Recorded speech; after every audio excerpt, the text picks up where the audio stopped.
ઓમ નમઃ સિદ્ધેભ્ય. આજે ચૈત્ર કૃષ્ણ નવમી, પ્રથમ તીર્થંકર શ્રી આદિનાથ ભગવાન તેમના જન્મ અને તપ કલ્યાણકના મહાન પર્વના દિવસો. જન્મ અને તપ કલ્યાણક મહામહોત્સવની હાર્દિક શુભેચ્છાઓ સાથે આપણે થોડીક ક્ષણો સ્વયંભૂ સ્તોત્ર શાસ્ત્રજીને આધારે આદિનાથ ભગવાન અંગે, એમના વ્યક્તિત્વ અંગે, એમની સાધના અને સિદ્ધિ અંગે વિચાર કરીએ. સૌપ્રથમ આદિશ્વર ભગવાનના ચરણોમાં અર્ઘ્ય સમર્પિત કરીએ. ચૈતવદી નવમી દિના જન્મ્યા શ્રી ભગવાન, સુરપતિ ઉત્સવ અતિ કરા, મેં પૂજો ધરી ધ્યાન. ત્રણવત રિદ્ધિ સબ છાંડિકે, તપધાર્યો વન જાય. નવમી ચૈત અસેત કી, જજોं की जजों तिहारे पाए, जजों तिहारे पाए.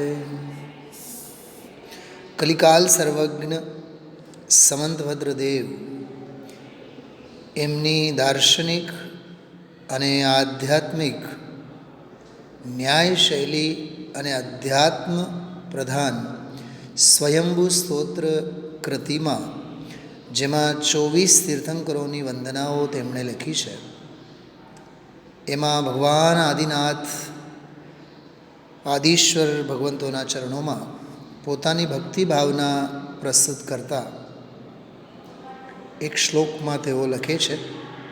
એ મૂળ શ્લોકનો આપણે પાઠ કરીએ. શ્લોક નંબર છે 4.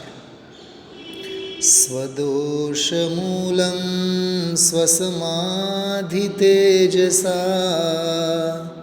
નિનાયયો નિર્દય ભસ્મસાત ક્રિયામ. જગાદ તત્વં જગતેર્થિનેંજસા, બભૂવ ચ બ્રહ્મ પદામૃતેશ્વર, બભૂવ ચ બ્રહ્મ પદામૃતેશ્વર.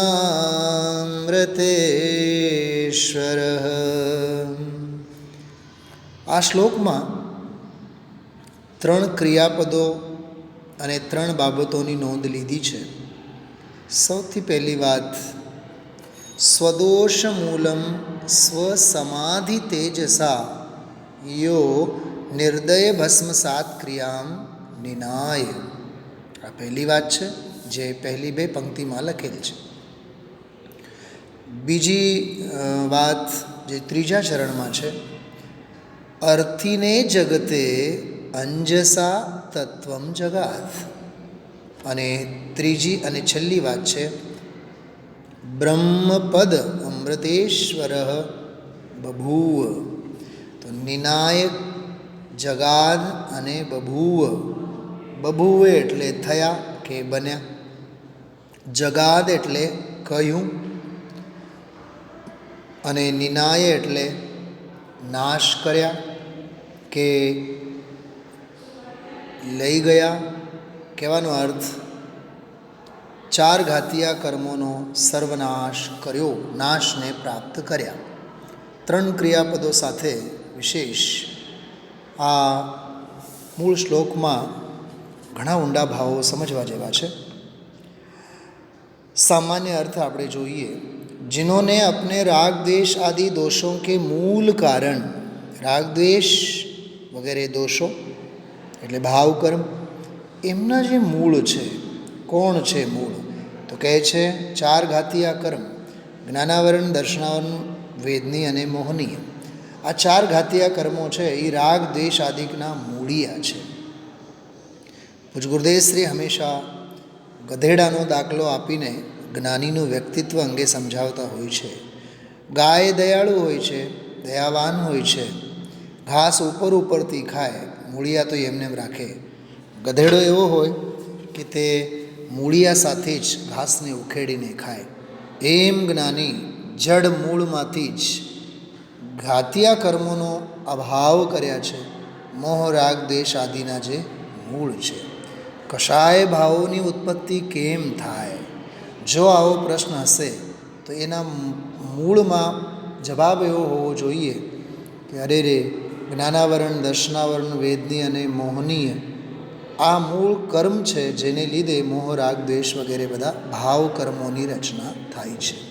તો આમાં એમ કહેવા માગે છે कि जिन्होंने अपने राग द्वेष आदि दोषों के मूल कारण 4 घातिया कर्मों को शुक्ल ध्यान रूपी अग्नि के प्रभाव से, जो आमा ध्याने लीधुं, आर्त ध्यान अने रौद्र ध्यान न लीधुं, धर्म ध्याने न लीधुं, जे साधक दशा में थाय. आर्त अने रौद्र ध्यान तो समग्र जगतना बधा ज जीवोने थाय, पण आमां तो शुक्ल ध्याननी वात करी जे श्रेणीमां ज होय छे. तो शुक्ल ध्यान रूपी अग्नि के प्रभाव से हमेशा ध्यानने माटे अग्नि साथे सरखाववामां आवे छे. कहे छे अग्नि के प्रभाव से निर्दयतापूर्वक, आ बहु मार्मिक विशेषण छे, कोई कर्मोने राखवा मागता नथी, कोई कर्मोने साचववा मागता नथी. बधा ज कर्मोनो निर्दयतापूर्वक, निर्ममत्वपूर्वक, दया माया खाधा विना, मोह माया ममता राख्या विना, कृपाळुदेवनी भाषामां कहीए सर्व संबंधनुं बंधन तीक्षण छेदीने, ए तीक्षण छेदीने एमां अनंत पुरुषार्थ अने पुरुषार्थनी पराकाष्ठा छुपायेली छे. एम आमां कहे छे निर्दयतापूर्वक नष्ट कर दिया, जड़मूळमांथी ज एनो नाश कर्यो. आ पहली લીટીનો अर्थ आवो छे, स्वदेश स्वदोषमूलं स्वसमाधि तेजसा निनाययो निर्दय भस्मसात् क्रियां. પોતાના શુક્લ ધ્યાન રૂપી સ્વ સમાધિના તેજ વડે જેમણે પોતાના મોહ રાગ દ્વેષ આદિના મૂળ દોષોના મૂળ જે છે એવા ઘાતિયા કર્મોને નિર્દયતાપૂર્વક ભસ્મસાત કરી નાખ્યા, નષ્ટ કરી નાખ્યા. અને તત્વજ્ઞાન કે અભિલાષી, આ બહુ માર્મિક વિશેષણ છે, જગાદ તત્વમ, જગાદ તત્વમ, તત્વનું નિરૂપણ કર્યું, તત્વ આપે સમજાયું. પણ કોને? કે જગતને માટે. જગતે, પણ એ જગત કેવું? અર્થીને. જે જીવ સાંભળવા માગે છે, જે ભવ્ય જીવ છે, જે એનો ભવનો કિનારો નજીક આવેલો છે, એવા સાતિશય ભવ્ય જીવો માટે. જગત એટલે આમાં આખા જગતની વાત નથી, જગતમાં એટલે પાત્ર સત્પાત્ર જીવો, એને અહીંયા જગત, કેમ કે એ સંખ્યામાં સંખ્યાત અસંખ્યાત અનંત છે. તો અભિલાષી એવા જગતના પ્રાણીઓને માટે यथार्थ रूप से जीवादि तत्वों के स्वरूप का वर्णन किया. जगाद एटले कह्युं, आ तो थई जगतने उपदेश आप्यो, અને હવે પોતે શું કર્યું, પોતે કેવી સ્થિતિમાં છે. બભૂવચ બ્રહ્મપદામૃતેશ્વર, અને અંતમાં જો મોક્ષ અવસ્થા કે અવિનાશી સુખ કે સ્વામી હુએ. બ્રહ્મપદ, જે પરમ બ્રહ્મપદ સિદ્ધ પદ છે, તે અમૃતેશ્વર એવા અમૃતના ઈશ્વર સ્વરૂપ સ્વયં સિદ્ધત્વને પ્રગટ કરીને પોતે સિદ્ધ બની ગયા. આ નાનકડા એક શ્લોકમાં સંવંતભદ્ર આચાર્ય દેવે 3 વાત કરી. સૌથી પહેલાં તો પોતાના દોષોના મૂળ એવા ઘાતિયા કર્મોનો નાશ કર્યા. ખરેખર વીતરાગતાની બધી એની પરાકાષ્ઠા છે. તેઓ વીતરાગી કેવા બન્યા, તેઓ કર્મરૂપી પર્વતોને કેવી રીતે નાશ કર્યા, અને ત્યારબાદ કે તેઓ હિતોપદેશક બની જગતને માટે જે અભિલાષી મુમુક્ષુ જીવો છે એમને માટે તત્વનો ઉપદેશ આપ્યો. વીતરાગતા પામ્યા, સર્વજ્ઞતાના બળે સર્વજ્ઞત્વની શક્તિ અર્જિત કરી હિતોપદેશી બની જગતને તત્વજ્ઞાન પૂરું પાડ્યું. અને એ છોડીને તેઓ બ્રહ્મપદ સિદ્ધપદ જે અમૃતેશ્વર પદને પ્રાપ્ત થયા.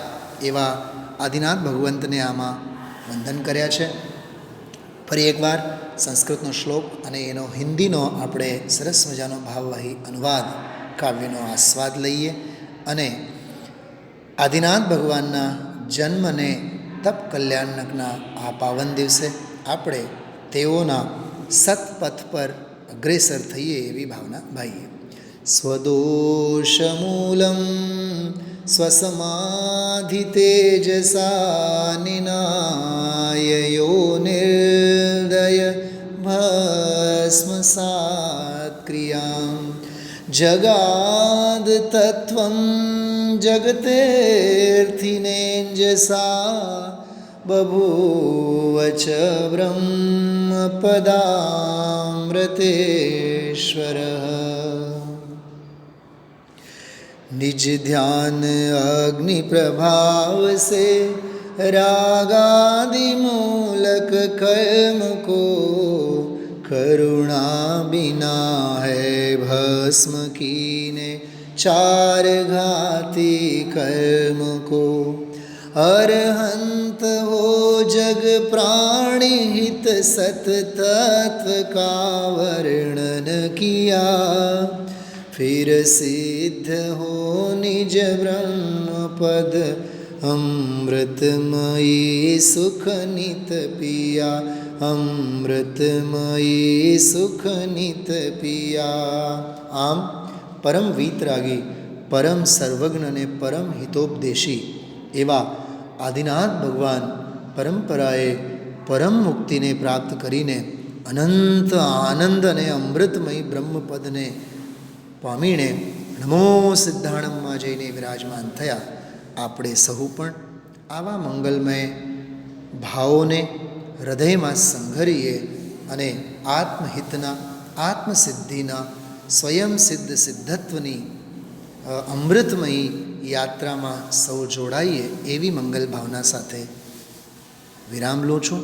ઓમ નમઃ સિદ્ધેભ્યઃ.